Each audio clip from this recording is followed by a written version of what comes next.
الله وبركاته.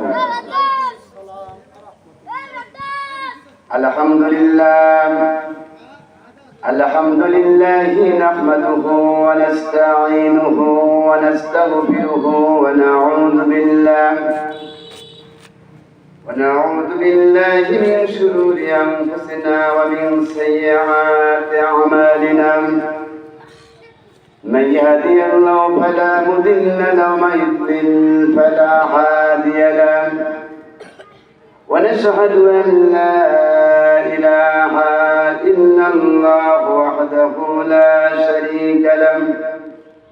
ونشهد أن سيدنا وحبيبنا ومولانا محمدا عبده ورسوله الذي أرسله بالحق بشيرا ونذيرا وداعيا إلى الله بإذنه وسراجا منيرا. فقد قال الله تعالى في كلامه المجيد والفرقانه الحميد: أعوذ بالله من الشيطان الرجيم.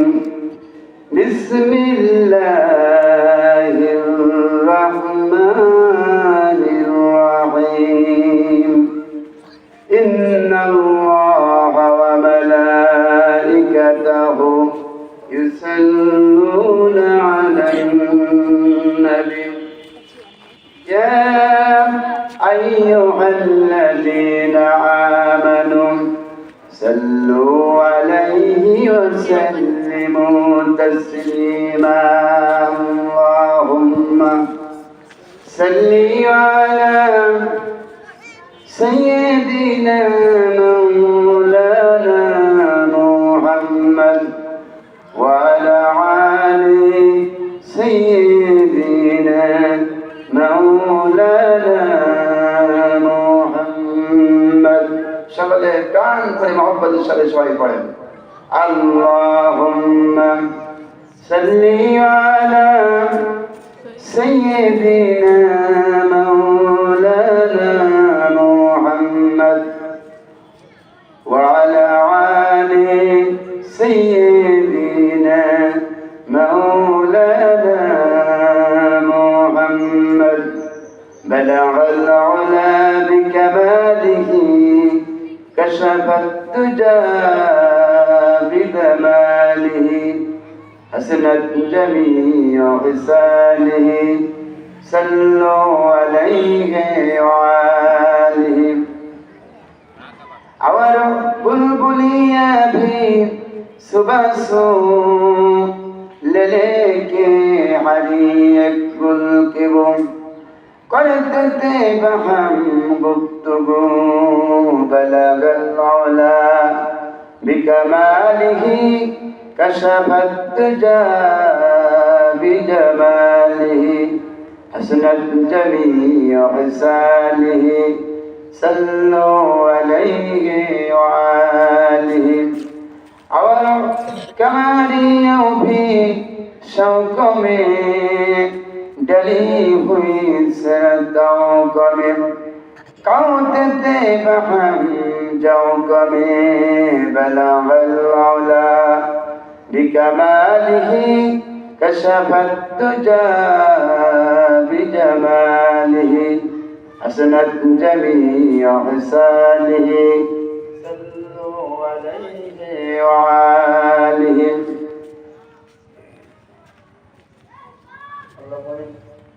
ربنا ظلمنا أنفسنا وإن لم تغفر لنا وترحمنا لنكونن من الخاسرين. الله تعالى আমরা হারিবারা পুরোবারা আর রহমান জাই মসজিদ প্রাঙ্গণে একদিন ব্যাপী তাফসীরুল কুরআন মাহফিলের আয়োজনে আমরা কয়েকবার দুরূদ ও সালাম করে তোমার সম্মুখে হাত করেছি। মেহেরবানি করে দুরূদ ও সালামটুকু সোনার মদিনায় নবী পাকের রওজা মোবারকে পৌঁছে দাও। तमाम পৃথিবীর মাটির নিযুত মুমিন মুমিনাত যারা মুসলিম আছেন আল্লাহ তুমি সকলের আলোর পরে সওয়াব পৌঁছে দাও। রব্বুল আলামিন এই মাহফিলের আয়োজন যারা করেছেন আজ যারা শোনার জন্য দাঁড়িয়েছেন আর আসবেন, কিয়ামতের দিন মুসিবতের সময় এ মাহফিল আমাদের সকলের জন্য নাজাতের ওসিলা বানিয়ে দিও আল্লাহ রব্বুল আলামিন। একদিন ভাবে তাফসীরুল কুরআনুল কারীমকে শেষ পর্যন্ত সুন্দরভাবে সুচারুরূপে পরিচালনা করার তৌফিক আল্লাহ তুমি ইনায়াত করে দাও। আল্লাহ তাআলা এই মাহফিলের জন্য যা কিছু প্রয়োজন গায়বী মদুদে তুমি তা সাহায্য করো ইয়া রব। करम तू अगर करे वो बात जुबा को जो दिल पर असर करे। रब्बना तकब्बल मिन्ना इन्नका अंतस समीउल अलीम वतुब अलैना इन्नका अंतत तव्वाबुर रहीम। सुब्हान रब्बिका रब्बिल इज्जति अम्मा यसिफून व सलामुन अलल मुरसलीन वलहमदुलिल्लाहि रब्बिल आलामीन। ও হারিগড়া সম্মানিত ভাই এবং বোনেরা, পর্দার আলের মা এবং বোনেরা, আসসালামু আলাইকুম ওয়া রাহমাতুল্লাহি ওয়া বারাকাতুহু। আল্লাহ তাআলা আমাদেরকে এখানে আসার তৌফিক এনায়েত করেছেন, এজন্য আমরা সকলে জোরে সোরে বলি আলহামদুলিল্লাহ। আর জোরে সোরে মহব্বতের সঙ্গে বলি আলহামদুলিল্লাহ। রব্বানা লাকাল হামদ, বলে রব্বানা লাকাল হামদ হামদান কাসীরান তাইয়িবান মুবারাকান ফীহি। ইয়া রাব্বি লাকাল হামদু কামা ইয়ানবাগি লিজালালি ওয়াজহিকা ওয়া আযীমি সুলতানিকা। আমরা মহান আল্লাহ সুবহানাহু ওয়া তাআলার প্রশংসা করে নিলাম। রাসূল কারীম সাল্লাল্লাহু আলাইহি ওয়াসাল্লাম তিনি বিদাতের ভাষণের দিনে তিনি এই ভাষণ দিয়েছিলেন যে তোমরা ততদিন পর্যন্ত পথভ্রষ্ট হবে না যতদিন পর্যন্ত তোমরা কিতাবুল্লাহ আল্লাহর কোরআন সুন্নাতে রাসূল রাসূল কারীম সাল্লাল্লাহু আলাইহি ওয়াসাল্লামের হাদিসকে তোমরা আঁকড়ে ধরে রাখবে, ততদিন পর্যন্ত তোমরা পথভ্রষ্ট হবে না। আর যখন তোমরা এই দুটোকে ছেড়ে দিবে তখন তোমরা পথভ্রষ্ট হয়ে যাবে। তো আজকে দেখেন বাস্তব কথায় বর্তমান সমস্ত ইয়াং জেনারেশন, সমস্ত আমার যুবক ভাইরা যুবতী বোনেরা সব আল্লাহর কোরআনকে ছেড়ে দিয়ে রাসূল কারীম সাল্লাল্লাহু আলাইহি ওয়াসাল্লাম হাদিসকে ছেড়ে দিয়ে সব মানে ইউটিউব, ফেসবুক, টিকটক বিভিন্ন মানে হারাম কাজে লিপ্ত হয়েছে, ঠিক কিনা? সুতরাং এইগুলোতে বর্তমান আমাদের মুসলিম সমাজের অবস্থা হয়, বর্তমান ইয়াং জেনারেশনের সমস্ত যুবক ছেলেমেয়েদের অবস্থা এরকম হয়, তাহলে এরা ভবিষ্যতে কি আল্লাহর কোরআনের কথা মানবে? মানবে? মানবে না।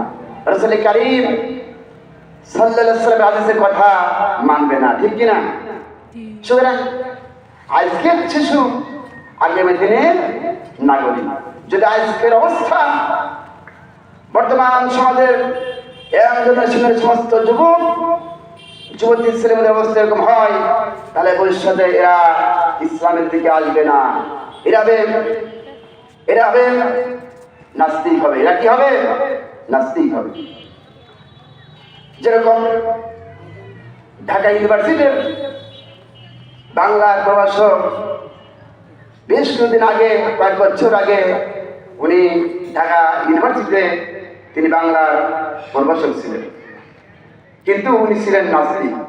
উনি আল্লাহকে মানতেন না, বলতেন দেয়ার ইজ নো গড, আল্লাহ বলতে কিছুই নাই, পরকাল বলতে কিছুই নাই। যখন আমি মরে যাব, আমি মরার এটা বিশ্বাস করি, কিন্তু মরার পর বিচার আচার হবে, কেমন হবে, সব কিছু হবে, এগুলো আমি মানি না। বরং তার থেকে আমি মরলে পারে আমাকে মেডিকেল কলেজের ছাত্রদের কাছে নিয়ে যাবা, ওরা আমাকে কাটা ছিঁড়া করে কিছু শিখবেন। ঠিক তার অনুসার অনুযায়ী যখন সে মৃত্যুবরণ করলো, তাকে মেডিকেল কলেজ থেকে নিয়ে যাওয়া হচ্ছে। তখন মেডিকেল কলেজে, ঢাকা মেডিকেল কলেজের সমস্ত স্টুডেন্টরা বলছে যে মেহেরবানি করে ওই নাস্তিকদেরকে আমাদের দিকে আনবেন না, কারণ সেদিন নাস্তিক আল্লাহকে মানতো না, রসুলকে মানতো না, রসুলকে নিদা হিসেবে মানতো না, রসুলের সুন্নাতকে হাদিসকে মানতো না। সুতরাং এই নাস্তিককে যদি আমাদের কাছে আনেন, তাহলে ওকে আমরা কাটাছেড়া করে শিখি, তাই যে কোনো রোগী যদি অপারেশন করে যদি ভালো হয় ওটাও মরে যাবে, এই জন্য ওকে এদিকে আনবেন না। সুতরাং তসলিমা নাসরিন ছিল একটা নাস্তিক, ঠিক কিনা? বর্তমান সমাজে যদি এরকম চলে থাকে তাহলে ভবিষ্যতে এগুলো নাস্তিক হওয়ার সম্ভাবনা অনেক বেশি, ঠিক কিনা? রাসূল কারীম সাল্লাল্লাহু আলাইহি ওয়াসাল্লাম তিনি হাদিস শরীফে বলেছেন, ইন্নাল্লাযী লাইসা বিহি যাওফিহি শাইউম মিনাল কুরআনিল কারীমি কাল বাইতুল খারিম, সাদাকান নবী সাল্লাল্লাহু আলাইহি ওয়াসাল্লাম। হুজুর বলেছেন যে সিনাই ভিতরে কোরআন নাই সেই বাড়িটা একটা বিরাট বাড়ির মতো। বিরাট বাড়িতে যেরকম সাপ থেকে কুইজা থাকে, চামচিকা থাকে, বেড়ি থেকে শয়তান থাকে, বিভিন্ন রকম সরীসৃপ যাতে প্রাণী থাকে, ঠিক যে দেহের ভিতরে কোরআন নাই, হাদিস নাই, সেই দেহের ভিতরে ওইগুলো থাকে বিরাট বাড়িতে থাকে। সুতরাং যদি এরকম চলতে থাকে তাহলে এর পরিণাম কি? ভালো করে শুনুন। এই পরিণাম হচ্ছে যখন কেমন শুরু হবে, এই সমস্ত ইয়াং জেনারেশনের সমস্ত যুবক ছেলেদের, যুবতী মেয়েদের যখন জান্নাতের অর্ডার হয়ে যাবে, তাদেরা বলবে রব্বুল আলামিন, যেন আমাদের বয়স 18, 20 বছর, 22 বছর হয়েছিল, আমাদেরকে আমরা ইউটিউব, ফেসবুক, টিকটক, বিভিন্ন রকম মেসেঞ্জার, হোয়াটসঅ্যাপে আমরা ব্যস্ত ছিলাম, নামাজ, রোজা, কোরআন হাদিস এগুলো নিয়ে আমরা ব্যস্ত ছিলাম না। আমাদের পিতামাতা, আমাদের মুরব্বী, আমাদের নেতাগুলো আমাদেরকে এই অন্যায় পথ থেকে আমাদেরকে ফিরাই নাই, আমাদেরকে সতর্ক করে নাই, আমাদেরকে নামাজ পড়তে পারে নাই, কোরআন পড়তে পারে নাই, হাদিস পড়তে পারে নাই, ইসলামের আসতে পারে নাই। সুতরাং আমরা এগুলো করেছি, আর আমাদেরকে আমার পিতামাতা আর মুরব্বী আর সমাজের নেতাগুলো আমাদেরকে আরো এগুলোকে উৎসাহ দিয়েছে এগুলো করার জন্য। সুতরাং আজকে ওই পিতামাতা আর মুরব্বী তাদের গলার উপর পাও রেখে তারপরে তাদেরকে নিয়ে আমরা জাহান্নামে যাব, নাউযুবিল্লাহ। সুতরাং যদি আমরা সতর্ক না হই, ওই দিন এই সন্তানের কারণে সন্তানরা বিপদে চলছে, ছেলেমেয়েরা বিপদে চলতেছে, তাদেরকে আমরা আল্লাহর পথে আনতেছি না, রাসূলের পথে আনতেছি না, এই কারণে আমাদেরকে পরকালে জাহান্নামে যাওয়া লাগবে। কোথায় যাওয়া লাগবে? জাহান্নামে যাওয়া লাগবে। তো যার ভূমিকা আর বেশি না গিয়ে আমি যেখান থেকে আলোচনা শুরু করবো সেখান থেকে আলোচনা শুরু করি। পড়ুন সবাই, পুরুষ কণ্ঠে সকলে একদিকে পড়ে। أعوذ بالله من الشيطان الرجيم بسم الله الرحمن الرحيم বিদাত মরদুদ শহীদের রচনা থেকে পানাতে আল্লাহ আল্লাহ সে পরম করুণাময়, তার পবিত্র নামে শুরু করছি। فأما الذين آمنوا بالله وعصموا به فسيدخلوهم في رحمة منه وفضل ويهديهم إليه صراطا مستقيما। আল্লাহ তিনি বলেন, অতঃপর যারা আমার পরিমাণ করবেন এবং আমার শক্তিকে প্রভাবে আঁকড়ে ধরবে তাদের, এবং তার শক্তিকে দিবেন তিনটা, তিনি আমাদের দয়া করবেন এবং আমাদের পরে অনুভব করবেন এবং আমাদেরকে হেদায়েতের সরল পথে পরিচালিত করবেন।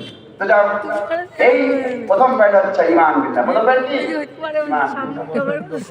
আল্লাহ বলেন এরপর ঈমান যাবে আল্লাহ ইব্রাহিম আমাদেরকে রাসূলের মাধ্যমে ঈমান মুসলিমের মধ্যে আমাদের বিষয় জানিয়েছেন। আমানতু বিল্লাহি ওয়া মালাইকাতিহি ওয়া কুতুবিহি ওয়া রুসুলিহি ওয়াল ইয়াউমিল আখির ওয়াল কদরি খাইরিহি ওয়া শাররিহি মিনাল্লাহি তাআলা ওয়াল বা'সি বা'দাল মাউন। যদি আল্লাহর প্রতি ঈমান আনতে হয় তাহলে আলহামদুলিল্লাহ সবার প্রতি ঈমান আনতে হবে। ওয়া মালাইকাতিহি আমার